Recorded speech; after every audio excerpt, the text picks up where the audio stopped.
Sœurs et frères dans le Christ, paix, joie, grâce, amour à chacun, chacune de vous, en ce vendredi de la deuxième semaine du temps ordinaire. Dieu connaît la fin de l'histoire. La fin de notre histoire, il la connaît. Il sait. Mais cela n'empêche pas qu'il ait choisi et qu'il veuille que nous soyons pas, que nous prenions part à l'avènement de cette fin de l'histoire. Et c'est la raison pour laquelle, étant créé, il nous donne la liberté de choisir. Ce n'est pas dit que tout est déterminé. Ça veut simplement dire que ce qui est sûr, c'est que l'histoire est entre ses mains et ça ne peut finir que bien. Mais la question fondamentale est, chacun, toi, moi, comme être humain, quelle sera notre position? Les textes d'aujourd'hui nous font comprendre cela. L'évangile, cela, dans ce sens, est intéressant, non? Parce que l'évangile est l'évangile du choix des 12 apôtres. Déjà, cet évangile nous fait comprendre une chose intéressante. C'est que Dieu ne choisit pas en regardant ce que tu vas devenir demain. Il choisit en regardant ce que tu es maintenant. Il voit le potentiel qu'il y a. Parce qu'avec son amour à nous suivant et avec son pouvoir, il peut faire de nous des personnes, des pièces clés pour l'avènement de son règne. C'est la chose importante. Mais la question fondamentale, parce que le texte nous dit, il choisit ceux qu'il voulait et il les envoya. Non, pour qu'ils soient avec lui. Et sœurs et frères, c'est ici que je voudrais m'arrêter. Parce que je me suis posé la question plusieurs fois. Comment est-ce qu'il connaît Judas? Il choisit Judas. S'il connaît la fin de l'histoire, comment est-ce qu'il choisit Judas? Mais évidemment parce qu'il voit les potentialités de Judas. Évidemment, chaque potentialité que nous avons a aussi une dimension de limite. Est un possible facteur aussi dangereux.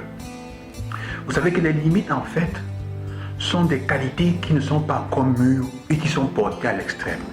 Ce que nous appelons défauts, parfois, sont des qualités qui ne sont pas encore matures ou qui sont portées à l'extrême.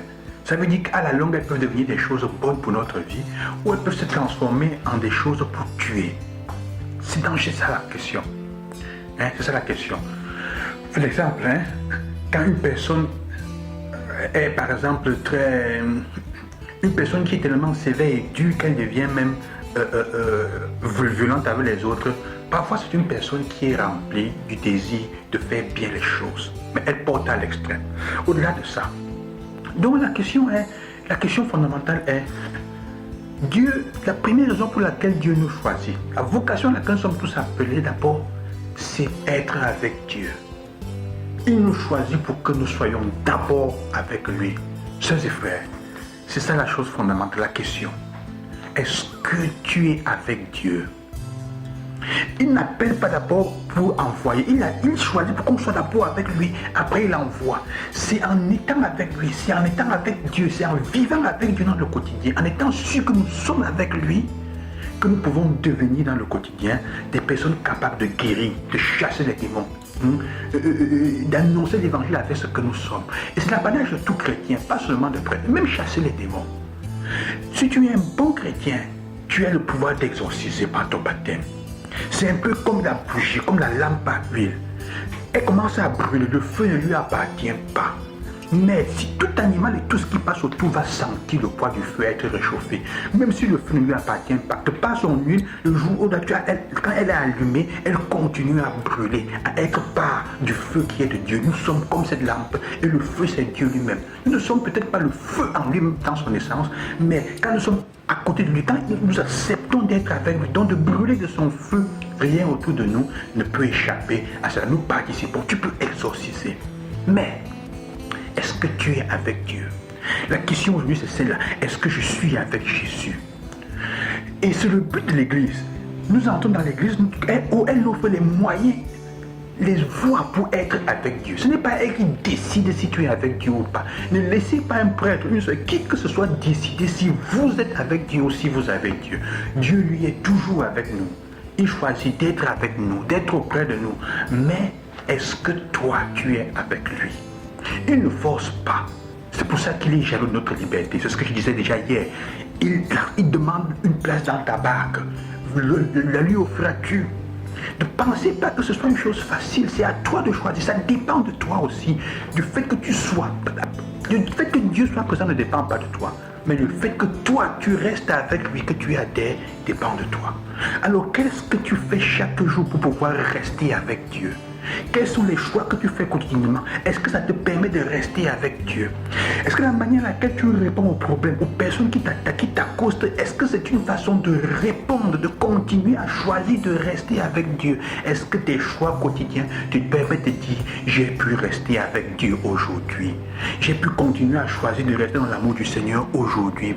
Sœurs et frères, c'est ça la chose fondamentale avec laquelle je voudrais partager avec vous. Ça semble être une petite chose, mais ce sera le problème de Judas. Dans le problème de tous les autres. Pierre qui a trahi, à la fin doit choisir de revenir avec le Christ. Après la résurrection, il doit choisir de le suivre. Même tu, il demandera à Jésus. Judas, Jésus a vu en lui des potentialités. Même les limites qu'il voyait. Dieu ne nous choisit pas parce que nous sommes bons, grands et purs. Il choisit même parce que les limites que nous avons sont comme des fissures. Il y a des fissures sur le mur pour qu'à travers la fissure, la lumière entre. Nos fissures et nos blessures peuvent devenir des points d'entrée de la lumière de Dieu. C'est à nous de choisir de rester attachés à lui pour qu'il continue à nous illuminer. Et je continue avec ce texte d'une femme, et qui les zoom, qui est morte dans le camp de concentration en Autriche. Elle est morte dans un camp de concentration durant la Deuxième Guerre mondiale, hébreu. Elle est morte là. Elle fait une prière qui est fantastique dans ce contexte où on est en train de lecture. Et elle dit ceci en parlant à Dieu. Elle dit ceci en parlant à Dieu. Elle dit ce n'est pas toi qui peux nous aider, mais nous qui pouvons t'aider. Et ce faisant, nous nous aidons nous-mêmes. C'est tout ce qu'il nous est possible de sauver en cette époque. Et c'est aussi la seule chose qui compte. Un peu de toi en nous, mon Dieu. Peut-être pourrons-nous aussi contribuer à te mettre au jour dans les cœurs martyrisés des autres. Oui, mon Dieu, tu sembles assez peu capable de modifier une situation finalement indissociable de cette vie. Je ne t'en demande pas compte. C'est à toi au contraire de nous appeler à rendre des comptes un jour. Il m'apparaît de plus en plus clairement, presque à chaque pulsation de mon cœur, que tu ne peux pas nous aider, mais que c'est à nous de t'aider et de défendre jusqu'au bout la demeure qui t'abrite en nous. Défendre en nous la demeure de Dieu. Je vous souhaite cela dans cette journée, dans vos choix. Loué soit Jésus-Christ, que Dieu vous bénisse.